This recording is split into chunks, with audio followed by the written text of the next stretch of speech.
नमस्कार साथियों, मैं आरजे राघव स्वागत करता हूं आप सभी का प्रोग्राम उजाले की ओर में। और उजाला, जैसा जानते हैं, उजाला फैलता है। उजाला फैलता कैसे है? उजाला फैलता है ज्ञान से। और ज्ञान सबसे ज्यादा जरूरत पड़ती है कब? जब आती है परीक्षा। साथियों, परीक्षा एक ऐसा शब्द है 3 अक्षर का, जब भी इसे सुनते हैं, चाहे हम हो चाहे बड़े से बड़ा मास्टर क्यों ना हो, ये 3 अक्षर का शब्द उसको चिंता में जरूर डाल देता है। और परीक्षा क्या होती है और कौन कौन सी चिंताएं होती हैं परीक्षा देते समय, देने से पहले, इन सभी बातों पर आज के प्रोग्राम में हम चर्चा करेंगे। और आज हमारे साथ स्पेशल गेस्ट मौजूद हैं श्री रामचंद्र शर्मा जी। आप संस्कार पब्लिक स्कूल के डायरेक्टर हैं। आज के प्रोग्राम में हम बात करेंगे परीक्षा को लेकर ही आपसे। तो चलिए करते हैं प्रोग्राम की शुरुआत और स्वागत करते हैं आज के हमारे गेस्ट श्री रामचंद्र शर्मा जी का प्रोग्राम उजाले की ओर में। शर्मा जी, आपका बहुत बहुत स्वागत है प्रोग्राम उजाले की ओर में। और अधिकतर हम गेस्ट ऑफ द डे करते हैं गेस्ट के साथ, मगर ये खास इसलिए क्योंकि उजाले की ओर में आज हम आपसे बातचीत करेंगे। और जैसे कि परीक्षा आ रही हैं तो बच्चे बहुत चिंतित होते हैं। तो आपके बारे में तो सब जानते हैं, परिचय के आप मोहताज नहीं हैं, फिर भी अपने बारे में थोड़ा सा बता करके और सीधे हम इस मुद्दे पर आते हैं कि परीक्षा है क्या। मैं रामचंद्र शर्मा रायगढ़ में पला बढ़ा, स्कूल कॉलेज एनसीसी क्रिकेट में स्पोर्ट्स में सभी में रहा। मैं यहाँ ब्रिलियंट पीएससी कोचिंग चलाता था, जिसके पढ़े हुए लगभग 100 से ज़्यादा पुलिस इंस्पेक्टर हैं, डिप्टी कलेक्टर हैं, डीएसपी हैं, एसडीओ हैं, बहुत सारे पोस्ट पे हैं। उसके बाद मेरा खुद का भी चयन पुलिस में हो गया था, सब इंस्पेक्टर के रूप में। मैंने लगभग 14-15 साल नौकरी की और नौकरी करते करते ही मैंने अपने परिवार और दोस्तों के सहयोग से संस्कार पब्लिक स्कूल की नींव डाली। और लेखनी का शौक शुरू से रहा है, इसलिए क्रांतिकारी संगीत अखबार में भी मैं प्रधान संपादक हूँ। बहुत सारी चीज़ें हैं, लेकिन मूल रूप से मैं ये मानता हूँ कि मैं एक गाइड हूँ जो बच्चों के जीवन को बनाने के लिए जो बेहतर कर सके, वो मैं ज़्यादा अपने आप को मानता हूँ, क्योंकि उससे जीवन में बड़ा जुड़ाव महसूस होता है। और परीक्षा क्या है, सीधे इस पर आते हैं जी। देखिए, परीक्षा तो सही मायने में जीवन में जो भी हम कोई ऐसा कार्य करते हैं जो चुनौतीपूर्ण होता है या कैरियर बनाने के लिए कुछ करते हैं तो वो परीक्षा है। लेकिन बचपन में जब से हम स्कूल से पढ़ते आ रहे हैं तो जब भी कोई बोलता था परीक्षा होगी तो ऐसा होगा, परीक्षा होगी तो वैसा होगा, परीक्षा आने तेरे को बताता हूँ। मेरे बड़े भैया बोलते थे, क्या तैयारी कर रहा है, परीक्षा में क्या होगा तेरा। तो वास्तव में आसपास का माहौल, पेरेंट्स, टीचर्स सभी बच्चों के मन में एक बात डाल देते हैं कि परीक्षा है, और वो परीक्षा एक भय के रूप में परिणित हो जाती है। तो मैं तो टीचर से, पेरेंट्स से, सभी से यही कहूंगा कि जैसे अन्य सभी प्रकार की PT2 परीक्षा या कोई और उनकी तैयारी आदि वो होती है, वैसा ही वो परीक्षा के रूप में भी उसकी तैयारी करवाएं, न कि एक भय, डर के रूप में परीक्षा को उनके दिमाग में इंगित कर दें, जिसका नुकसान उनको कॉन्फिडेंस लूज के रूप में भी होता है। तो परीक्षा को फिलहाल तो ऐसा माना जाता है, मैं ये सोचता हूँ जी। और जब भी परीक्षाएं आती हैं तो बच्चे चिंता में हो जाते हैं, भले ही कितने भी होशियार क्यों ना हो, मगर कुछ चिंताएं रहती हैं। और एक कॉन्फिडेंस में कहीं ना कहीं, किसी के में तो कमी नहीं आती है, मगर बहुत से बच्चे हैं कॉन्फिडेंस में कमी आ जाती है। और कमी का कारण ये भी हम देख सकते हैं कि प्रेशर होता है। प्रेशर होता है, जो माता पिता रहते हैं ना, उनकी जो उद्देश्य रहते हैं, बहुत सारी, क्या बोल सकते हैं हम, उनको सामने वाले के ऊपर डाल देते हैं, अपेक्षाएं कर देते हैं। तो उसके बारे में क्या कहना चाहेंगे? वास्तव में ये है कि अक्सर ही कहा जाता है ये माता पिता जो नहीं कर पाए वो बच्चों से करना चाहते हैं, तो वो एक प्रकार से एक बोझ या एक तनाव, एक दबाव बना देता है। जबकि मेरा ये मानना है कि मैं अपना बताऊंगा कि जब थोड़ी सी मैच्योरिटी आई तो मुझे फील हुआ कि परीक्षा को तनाव के रूप में नहीं लेना है। तो मैं परीक्षा के एक दिन पहले क्रिकेट खेलता था, अच्छा, या कहीं हंसी मजाक करता था। अक्सर आप देखे होंगे परीक्षा देने जो बच्चे जाते हैं वो कार में, स्कूटी में, रिक्शे में, वो पढ़ते पढ़ते जाते हैं, जबकि मैं हंसी मजाक करते जाता था। उसके पीछे मेरा लॉजिक ये है, यदि आपने 6 महीने पढ़ाई की है और जबरदस्त मेहनत की है तो आखिरी 6 घंटे में कुछ नहीं होना जाना है। और यदि आपने 6 महीने पढ़ाई नहीं की है, साल भर पढ़ाई नहीं की है, तो आप 6 घंटे कितना भी पढ़ ले, उससे कुछ हासिल नहीं होगा। तो आत्मविश्वास यदि आपको बनाना है तो आप लगातार पढ़ें, भले ही 2-2, 3-3 घंटे पढ़ें, तब परीक्षा के समय आपको जो तनाव होता है, दबाव होता है, वो महसूस नहीं होगा। बिल्कुल, ये मेरा मानना है। और कॉन्फिडेंस की एक कमी होती है और एक माहौल का भी बहुत असर पड़ता है कि जब हम पढ़ते हैं तो कहते हैं शांत वातावरण होना चाहिए, ऐसा नहीं होना चाहिए, वैसा नहीं होना चाहिए। तो बच्चे किस प्रकार की तैयारी करें? अभी तो हम ये बात कर रहे थे परीक्षा होती क्या है, सभी जानते हैं, मगर तैयारी कैसे करें? और अलग अलग प्रकार की मेंटल स्थिति रहती है लोगों की। कुछ बच्चे जो साल भर अच्छे से पढ़ाई करते हैं और किन्हीं कारण से कुछ बच्चे नहीं पढ़ पाते हैं। कभी कभी परिवार में कुछ ऐसी समस्याएं हो जाती हैं और कभी कभी होता है कुछ चीज समझ ही नहीं आती है, मगर अंत में उन्हें समझ आती है। तो कैसे माहौल रखें अपने आसपास और कैसे तैयारी करें? वास्तव में देखिए, मेहनत का कोई विकल्प नहीं है। और अक्सर क्या होता है कि बच्चे आखिरी 15-20 दिन 25 दिन पढ़ने की कोशिश करते हैं। लेकिन देखिए, आपने जो शुरू में बात कही उजाले की ओर, मैं धन्यवाद भी देना चाहूंगा रेडियो धूम को कि उन्होंने इतना शानदार कार्यक्रम बनाया है और आज मुझे मौका दिया बच्चों से रूबरू होने का, बात करने का। तो उजाले की ओर जो आपने बात कही कि ज्ञान, प्रकाश कैसे फैलता है ज्ञान से, तो वैसे ही आत्मविश्वास कैसे आता है? अच्छा, ज्ञान से। बिल्कुल। जब मुझे पता है कि मैंने साल भर 2-3 घंटे लगातार मेहनत की है, तो मुझे आखिरी दिनों में 10 घंटे मेहनत करने की जरूरत नहीं है। और जब मैं साल भर मेहनत करूंगा, किसी भी टॉपिक के किसी भी विषय पे बात करूंगा या बोलूंगा, तो मेरा आत्मविश्वास अपने आप दिखेगा। बिल्कुल। तो मैं बच्चों से, पेरेंट्स से, सभी से निवेदन करूंगा, टीचर से भी निवेदन करूंगा कि आप केवल इतना ध्यान रखें कि क्लास के अलावा बच्चा 2-3 घंटे पढ़े। वो 1 घंटा ट्यूशन जाता है तो भी 1 घंटा सेल्फ स्टडी करना बहुत जरूरी है जी। आत्मविश्वास जो है वो सेल्फ स्टडी से आता है, क्योंकि स्कूल में टीचर पढ़ा रहे हैं, ट्यूशन में टीचर पढ़ा रहे हैं, तो बच्चा क्या पढ़ रहा है? बच्चा जब तक सेल्फ स्टडी के रूप में अपनी तैयारी नहीं करेगा, अपनी टेक्निक ईजाद नहीं करेगा, वो कॉन्फिडेंस लेवल नहीं आ पाएगा। उसके लिए जरूरी है कि लगातार 2-3 घंटे वो पढ़े, और मैथ्स है तो लगातार हल करे, साइंस है तो उसको याद करे। मैं याद करने की कुछ टेक्निक भी अभी आगे बताऊंगा आपको, जिसमें सबसे अच्छी टेक्निक होती है दैनिक जीवन से सीखना। अच्छा, मैं व्यापारिक परिवार से हूँ, तो वहां पर जब कोई सामान लेन देन होता था तो मेरी गणित उसमें ठीक हो जाती थी। अच्छा, हाँ, इतने रुपए का माल हुआ, इतने रुपए का ये हुआ, इतने रुपए का ये हुआ, टोटल इतना हुआ, 100 रुपए मिला तो मैं 80 रखा, 20 वापस किया। तो उससे आप माइंड आपका शार्प होता है। तो मैं पेरेंट्स से निवेदन करूंगा कि बच्चों को इस टाइप के कार्य में इन्वॉल्व करें, ताकि वो बच्चे का माइंड शार्प हो, वो गुणा भाग करना जाने। ज्यादातर क्या होता है कि वो बच्चा पढ़ रहा है, क्या पढ़ रहा है, कैसे पढ़ रहा है, वो उससे चर्चा नहीं करते, और जब परीक्षा के समय में लास्ट में बोलते हैं तो थप्पड़ मारते हैं। वैसे कुछ नहीं होगा, आपको लगातार साल भर थोड़ा थोड़ा ध्यान देना पड़ेगा, ताकि बच्चे को यह रहे कि मेरे पिता ध्यान दे रहे हैं, मेरी माता ध्यान दे रही है, और प्लस उसका कॉन्फिडेंस बढ़ेगा जी।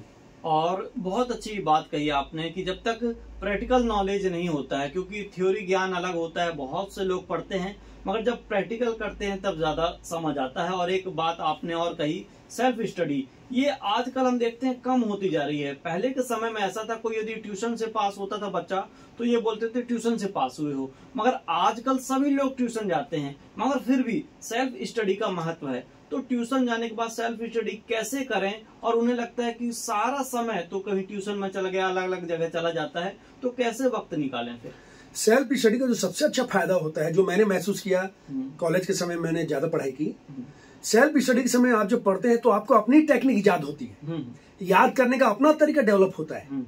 जनरली क्या होता है, स्कूल में टीचर बोलते हैं ऐसे पढ़ो, ट्यूशन में टीचर बोलते हैं वैसे पढ़ो, लेकिन वास्तव में हर व्यक्ति अलग अलग है। बिल्कुल, सबकी क्वालिटी, सबकी मेमोरी पावर अलग अलग होती है। कोई बहुत धीरे धीरे याद करता है, कोई बहुत जल्दी याद कर लेता है, कोई टेबल को जल्दी याद करता है, कोई थ्योरी को जल्दी याद करता है। आपने कहा कि प्रैक्टिकल नॉलेज होनी चाहिए, तो मैं हमेशा ये मानता हूँ कि सेल्फ स्टडी का जो सबसे अच्छा फायदा होता है, आप अनसॉल्व्ड पेपर लीजिए और उसको घर में हल करिए।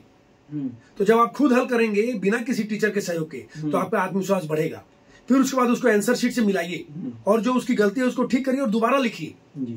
असल में मेहनत की बहुत कमी हो गई है, और बच्चों को और पेरेंट्स के मन में ये आ गया है कि हम ट्यूशन कर लिए, स्कूल कर लिए, बहुत है। नहीं, मेरा ये मानना है कि आप कम ट्यूशन भले 1 घंटा करिए, लेकिन सेल्फ स्टडी 2 घंटा करिए। जैसे आपको इतिहास याद करना है तो आप टेबल बनाएंगे, इस राजा के समय में ये कवि था, ये युद्ध हुए, ये संधि हुई, इस राजा के समय में ये हुआ, तो उसकी आप टेबल जब बनाएंगे तो आपको कंपैरिजन वो टेबल जल्दी याद होगा, नहीं तो आपको रटना पड़ेगा, जैसा आपने कहा जी।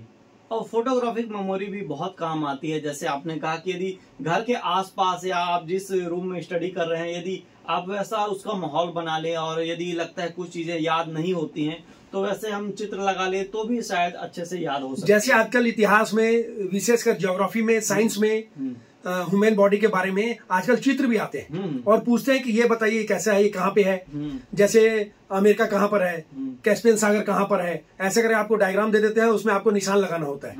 हम उसकी तैयारी कैसे करते थे?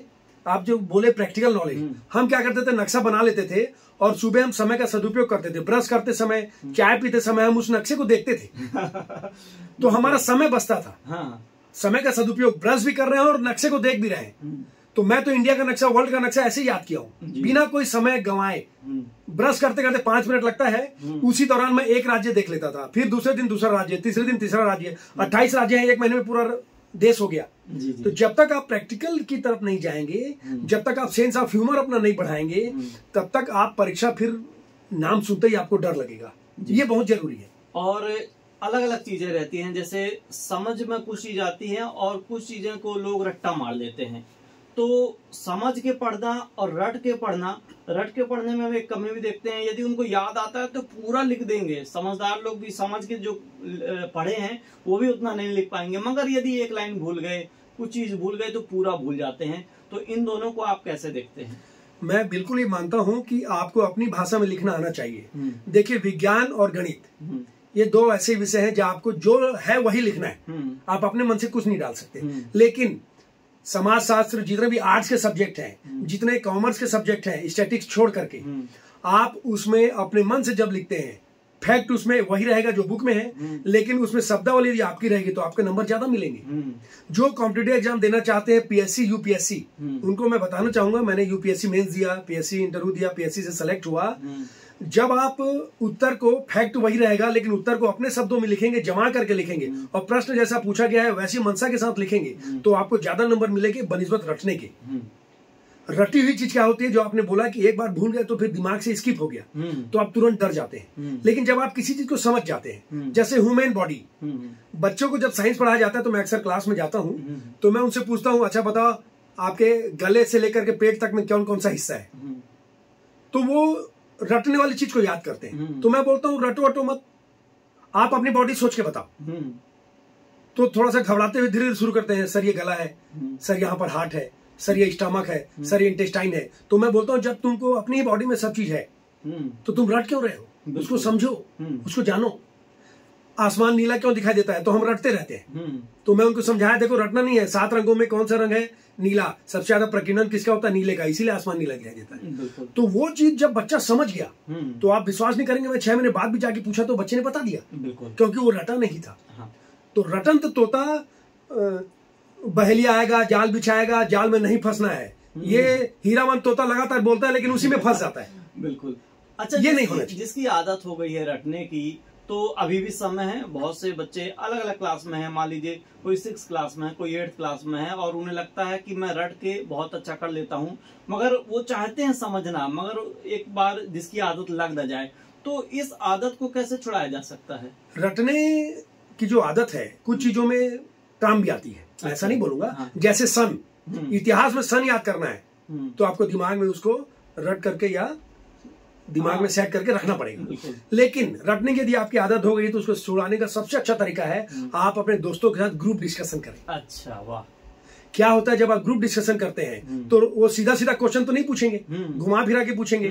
तो आप रटने की बजाय उसको समझ करके बोलेंगे या याद करके बोलेंगे, या नहीं आएगा तो घर में जाके देखेंगे कि मुझे क्यों नहीं बना, मैं तो पढ़ा हुआ था। तो मैं आपको एक, और ये मैं सभी बच्चों से भी कहना चाहूंगा राघव जी, आपके माध्यम से, रेडियो धूम के माध्यम से, कि बेटा यदि आपके आसपास 2-3 दोस्त आपके रहते हैं तो आप लोग तय कर लें कि आज इस चैप्टर की तैयारी करेंगे और सब पढ़ के आए और सब उसमें से क्वेश्चन पूछें। आपको आश्चर्य होगा, एक ही चैप्टर एक ही दिन में हो जाएगा और कोई भी क्वेश्चन नहीं छूटेगा। और यदि आप कुछ गड़बड़ करेंगे तो आपका दोस्त आपको सुधारेगा।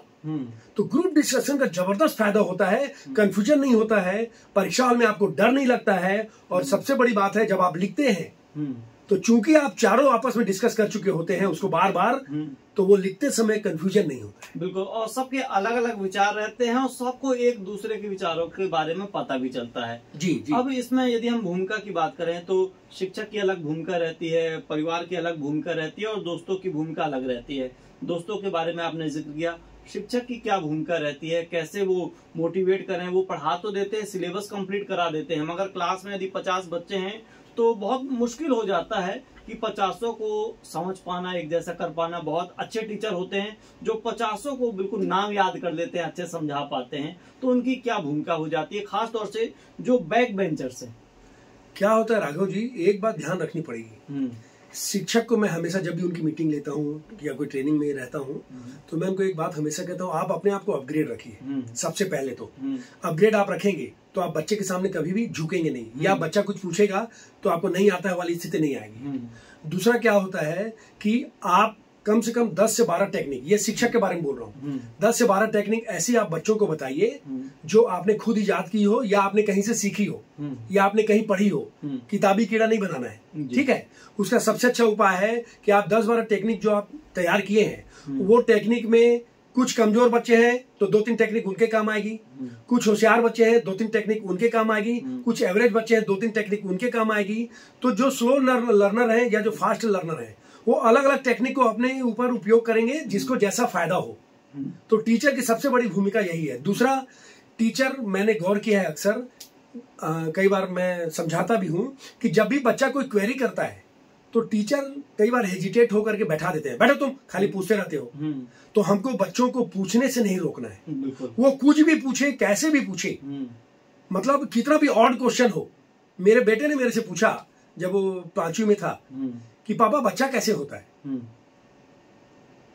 मुझे लगता है सामान्य व्यक्ति होता तो बोलता चुप फालतू बात करता है, तेरे क्या मतलब, ये सबसे छोटा है अभी तो। लेकिन मैंने उसको साइंटिफिक वे में समझाया। और कहते हैं more study more confusion, no study no confusion, ये भी लोग बोलते हैं। नहीं, मैं ऐसा नहीं मानता। अच्छा, ये गलत बात है। हाँ। मोर स्टडी से मतलब ये है कि आपने पढ़ाई का तरीका क्या है। अच्छा राघव जी, मैं पढ़ाई से ज्यादा महत्व तो पढ़ाई की टेक्निक को मानता हूँ। आप 10 किताबें पढ़ लीजिए लेकिन यदि आपको टेक्निक पता नहीं है पढ़ने की और लिखने की तो 10 किताबें मोर स्टडी मोर कंफ्यूजन करेगी। हाँ, लेकिन जब आपको ये पता है कि मैंने 10 बुक में से ये चीज को छांटा है, और मैं फिर बोलूंगा रिटन प्रैक्टिस जरूर करनी चाहिए। चाहे आप कॉम्पिटिटिव एग्जाम दे रहे हो, चाहे आप कोई भी परीक्षा में हो, चाहे स्कूल की परीक्षा में हो, आपको रिटन प्रैक्टिस अनसॉल्व्ड के साथ, रिवीजन पेपर के साथ जरूर करनी चाहिए। क्योंकि यदि आप रिटन प्रैक्टिस किए हैं तो आपका आत्मविश्वास कभी भी नहीं डोलेगा, क्योंकि आपने तैयारी कर चुकी है पहले ही। जी, और ये तो शिक्षक की बात की है। पहले हम अब आते हैं अभिभावक में, उनकी क्या भूमिका हो जाती है? अभिभावकों से तो मैं काफी नाराज रहता हूँ।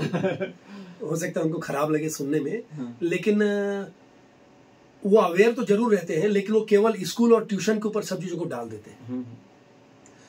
मेरा बेटा मेरे से घंटों बात करता है, या और भी कई पेरेंट्स होंगे, वो पटांग बात भी करता है, बहुत अच्छी बात भी करता है।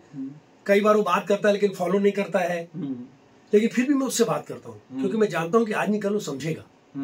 तो पेरेंट्स से मेरी रिक्वेस्ट है कि वो सप्ताह में, यदि वो वर्किंग वुमेन है या वर्किंग मैन है, तो भी आप संडे या शनिवार की शाम को उनसे जरूर बात करें, फोकट बात करें किसी भी प्रकार की। बेटा क्या चल रहा है, बेटा दोस्ती कैसे हो रही है, बेटा आप क्या क्या करते हो, आपकी क्लास में क्या हाल है, टीचर क्या बोलता है, क्वेरी करते हो कि नहीं, आपकी तैयारी कैसी है, ठीक, अच्छा आपको डांस करने में मजा आता है कि नहीं, आपको कौन सा और अच्छा लगता है, घूमना, चलो घूमने चलते हैं।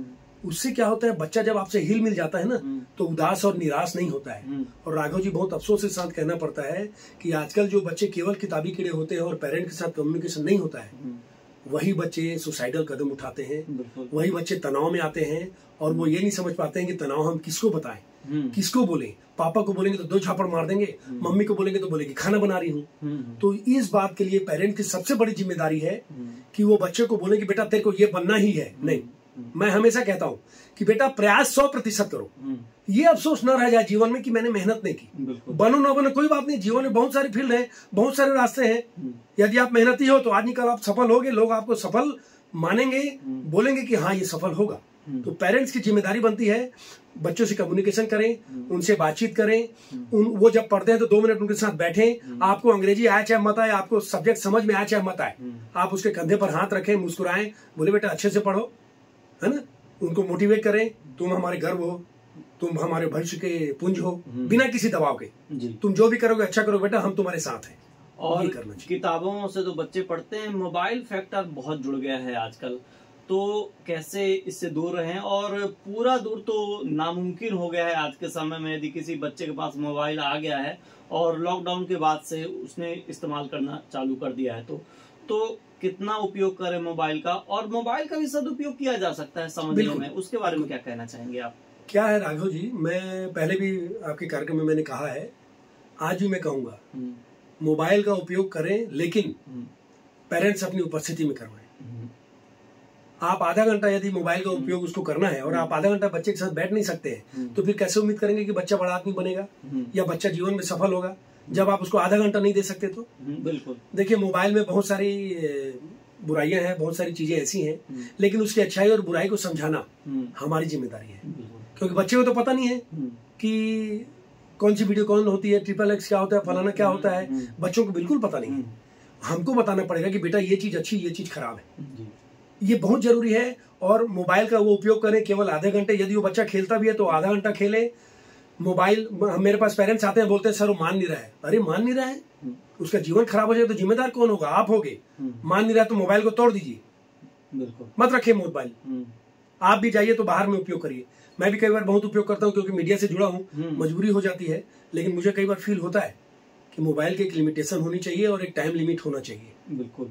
और विज्ञान वरदान भी हो सकता है, अभिशाप भी हो सकता है, ऐसा हम मानते हैं। और बात हम करेंगे तो बहुत सारी बातें निकलेंगी, मगर समय का ध्यान भी रखना पड़ता है। यदि हम बच्चों को अलग अलग डिवाइड करते हैं, डिवाइड का मतलब 5th क्लास तक के बच्चे, 6 से 8th क्लास तक के बच्चे और 9th से 12th क्लास तक के बच्चे, इनको बांट करके वो कैसे तैयारी करें, यदि आप एक एक करके बताना चाहें तो। जी देखिए, 1 to 5th में जनरली बच्चे हंसमुख होते हैं, बहुत कोमल होते हैं, बच्चों को समझ बहुत ज्यादा नहीं होती है, तो उसमें टीचर की जिम्मेदारी बनती है कि वो बड़े प्यार से बहला फुसला के और टुकड़े टुकड़े में पढ़ाए।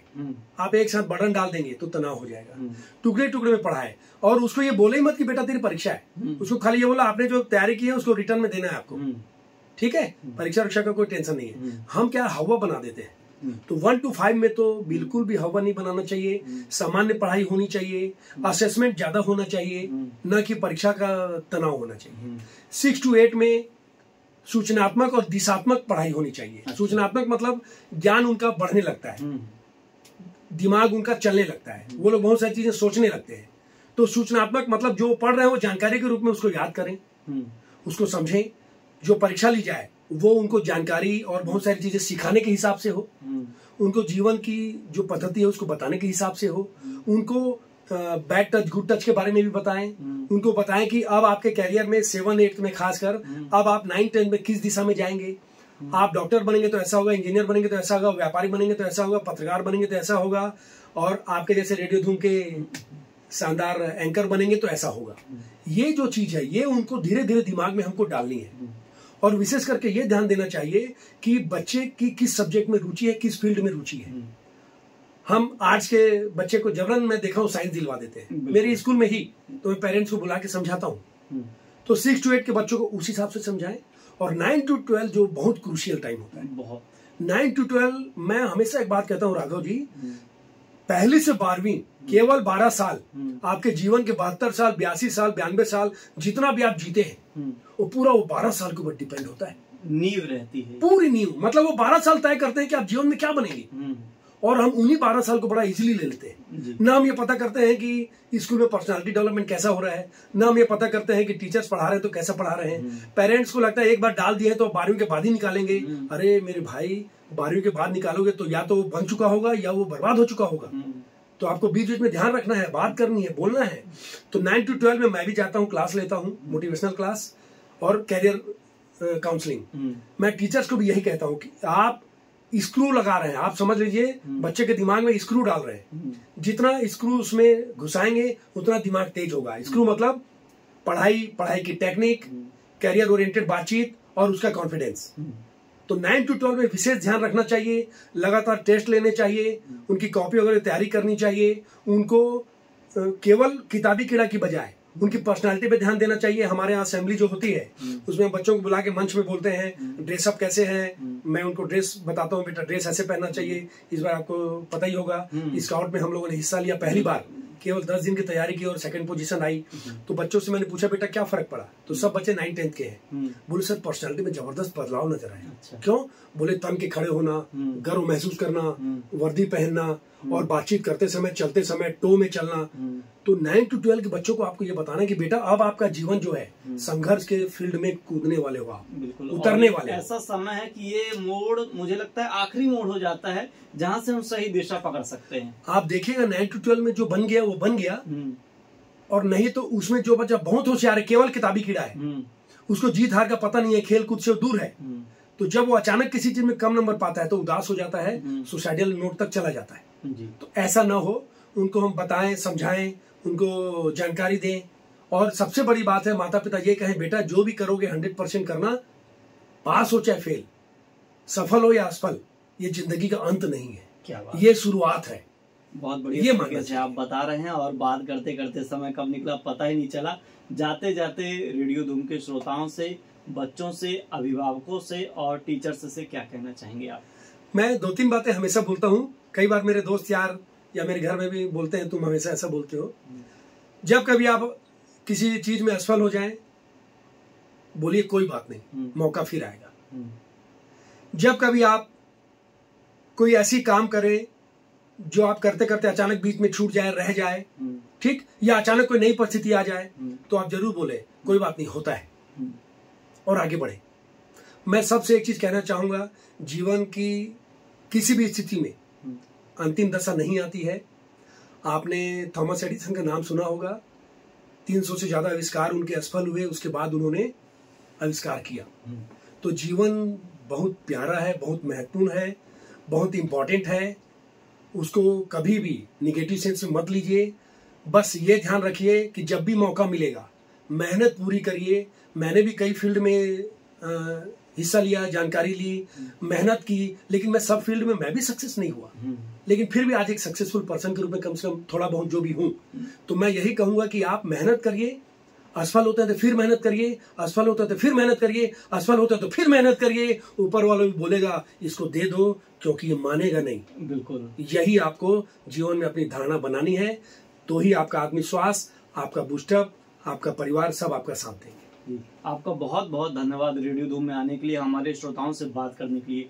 तो साथियों, ये था आज का प्रोग्राम उजाले की ओर, जिसमें आज हमने चर्चा की परीक्षा पर। हमें उम्मीद है कि आपको ये प्रोग्राम पसंद आया होगा, आपको मोटिवेशन मिला होगा, और जो भी अभिभावक हों, टीचर हों और स्टूडेंट्स हो इस प्रोग्राम को सुन रहे होंगे, तो आपको आने वाले समय में सफलता जरूर मिलेगी। यदि आप असफल भी होते हैं मगर प्रयास करते रहना चाहिए। तो साथियों, इन्हीं जानकारियों के साथ आज का ये प्रोग्राम उजाले की ओर यहीं समाप्त होता है। अब मुझे यानी अपने दोस्त एंड होस्ट आरजे राघव को दीजिए अनुमति। मैं मिलूंगा आपसे फिर किसी प्रोग्राम में, मगर आप अभी कहीं जाइएगा नहीं, क्योंकि आपके मनोरंजन की जिम्मेदारी अब है हमारी। और जाते जाते हम आपको एक जानकारी दे दें, आज के प्रोग्राम के प्रस्तुत करते थे रमा शंकर शुक्ला। नमस्कार।